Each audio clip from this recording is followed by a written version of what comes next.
Salam Aleichem. Saudara-saudara yang dikasih diberkati Tuhan, baiklah ibadah saat ini kita akan segera mulaikan. Kita membuka persekutuan ibadah pagi ini dengan melakukan Kidung Jemaat nomor 454, Indahnya Saat Yang Teduh. Indahnya saat yang teduh menghadap tata Bapa-Ku, ku naikkan doa padanya sehingga hatiku lega. Di waktu bimbang dan gentar, jiwaku aman dan segar. Ku bebas dari seteru di dalam saat yang teduh. Mari berdoa. Saat ini ya Tuhan, ketika kami bangun pagi menikmati hari yang baru, maka kami menaikkan ucapan syukur kami hanya kepadamu, sebab kami percaya bahwa kami boleh bangun pagi hendak menikmati hari yang baru. Ini semua terjadi atas perkenanan-Mu.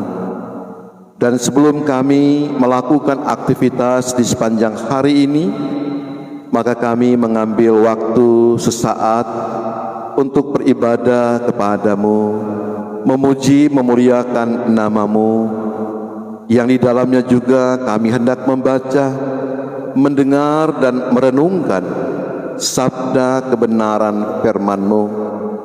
Berkuasalah atas kami ya Bapa. Ampuni kami atas pelanggaran dosa yang kami perbuat melawan kehendak-Mu, sehingga kami layak disapa sebagai anak-anak-Mu. Dan berfirmanlah saat ini, kami siap sedia mendengarkan firman-Mu. Jadikan ibadah kami saat ini hanya di dalam nama-Mu, yang adalah Bapa, Anak, dan Roh Kudus. Amin. Mari kita membuka kitab Roma pasal 14. Kitab Roma pasal 14, dan di hari ini kita membaca ayat 9 dan ayatnya yang ke-10. Roma pasal 14 ayat 9 dan 10, firman Tuhan berkata begini: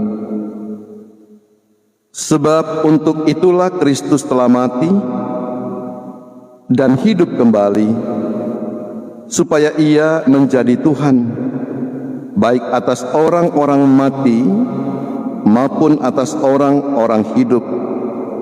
Tetapi engkau, mengapakah engkau menghakimi saudaramu? Atau mengapakah engkau menghina saudaramu? Sebab kita semua harus menghadap tahta pengadilan Allah. Demikian firman Tuhan.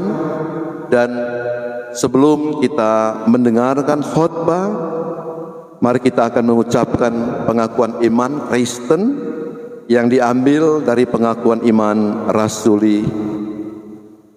Aku percaya kepada Allah, Bapa yang Maha Kuasa, Khalik langit dan bumi, dan kepada Yesus Kristus, anaknya yang tunggal Tuhan kita, yang dikandung daripada Roh Kudus, lahir dari anak darah Maria, yang menderita di bawah pemerintahan Pontius Pilatus, disalibkan, mati, dan dikuburkan, turun ke dalam kerajaan maut.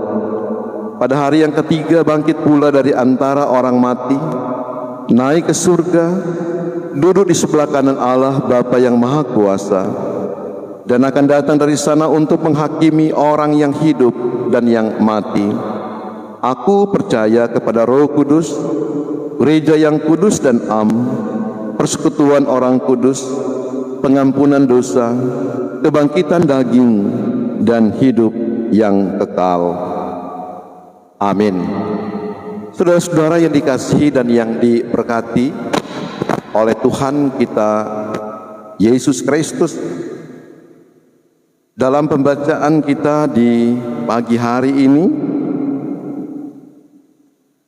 pembacaan kita hari ini memberikan pemahaman bahwa meski dalam keberagamaan, kehidupan kekristenan adalah satu kesatuan.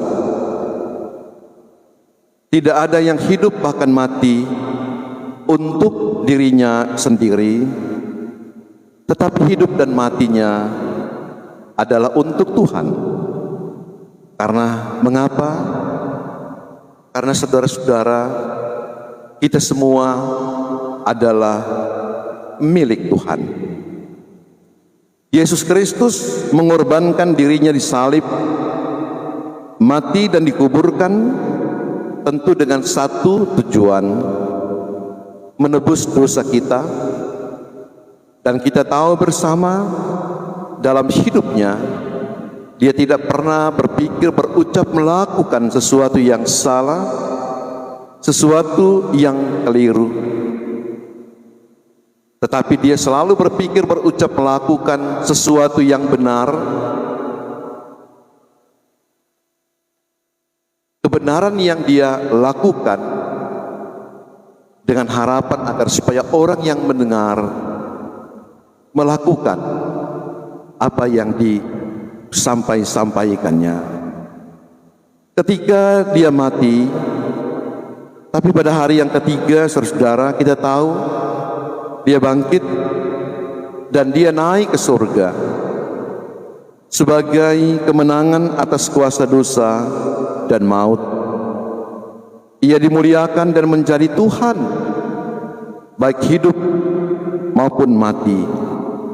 Dialah yang berkuasa atas orang-orang percaya. Namun saudara-saudara, kehidupan di zaman Roma, mereka saling menghakimi,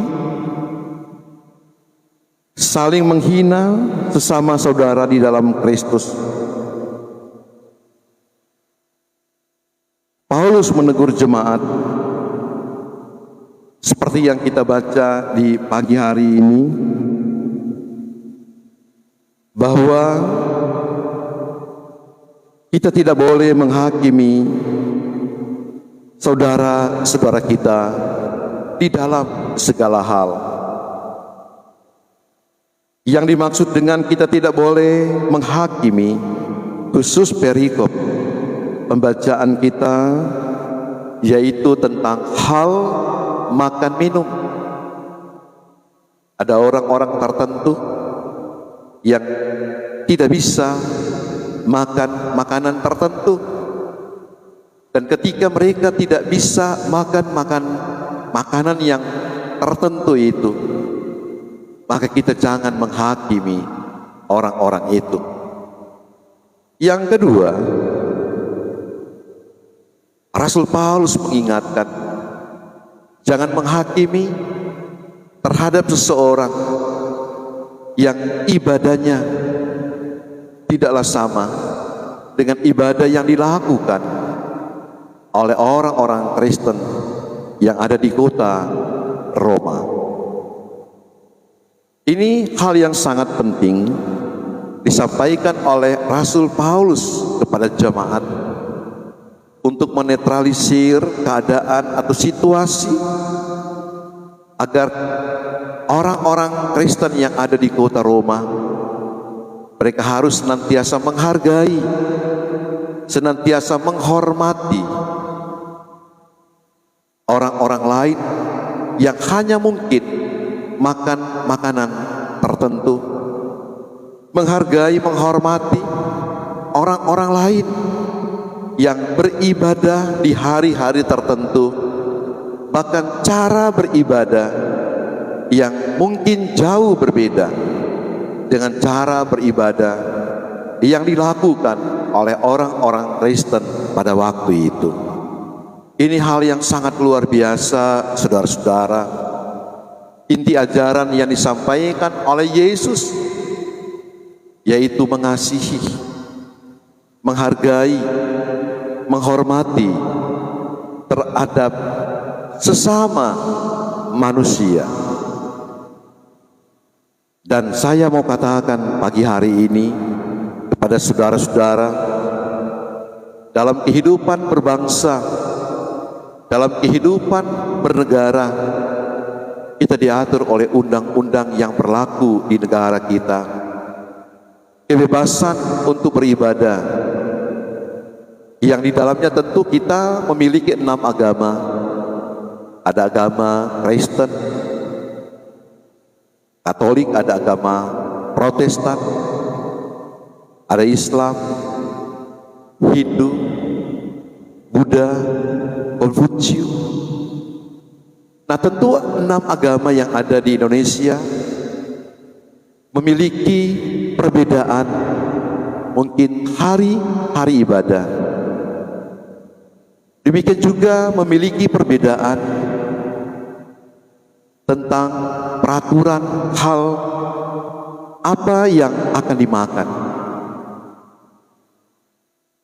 Nah, lewat pembacaan kita di pagi hari ini, kita diajarkan dalam kita menghayati hidup di negara yang diatur oleh undang-undang, maka kita saling menghargai, kita saling menghormati cara orang-orang yang beribadah menurut ibadah atau agama yang dia miliki. Kita menghargai, menghormati kepada agama-agama yang memiliki inti ajaran yang melarang untuk tidak makan makanan-makanan tertentu. Saya percaya bahwa keterikatan, keteraturan sebagai masyarakat, bangsa dan negara yang diatur oleh undang-undang negara kita, saya percaya bahwa apa yang diatur oleh negara kita lewat undang-undang sebenarnya itu sudah diatur lewat pengajaran yang pernah disampaikan oleh Rasul Paulus kepada jemaat yang ada di kota Roma. Tuhan memberkati saudara-saudara. Amin.